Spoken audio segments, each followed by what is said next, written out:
ছেলেদের জীবন যতটা সহজ মনে হয়, বাস্তবতা ঠিক ততটাই কঠিন।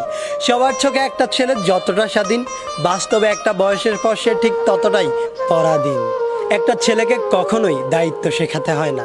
তার উপর ছেলেটা যদি হয় মধ্যবিত্ত, তাহলে তো শেখানোর আর কোনো কথাই আসে না। বাবার পরে যখন সংসারের হালটা ধরতে হয়, তখনই দায়িত্ব নামক শব্দটা আপনা আপনি তার মাথার মধ্যে ঢুকে যায়। আর তখনই সবচাইতে চঞ্চল ছেলেটাও একেবারে শান্ত হয়ে যায়। যেই ছেলেটাকে মা বাবার কাছে আবদার করত, সেই ছেলেটাই আজ সবার আবদার পূরণ করতে শিরোধার্য। যেই ছেলেটাকে কোনো কিছু না পেলে রাগ করত, সেই ছেলেটাই আজ নিজের শখ বিসর্জন দিয়ে ছোট ভাই বোনের শখ পূরণ করতে ব্যস্ত। ছেলে মানুষ মানেই তাদেরকে পাষাণ মনে করা হয়।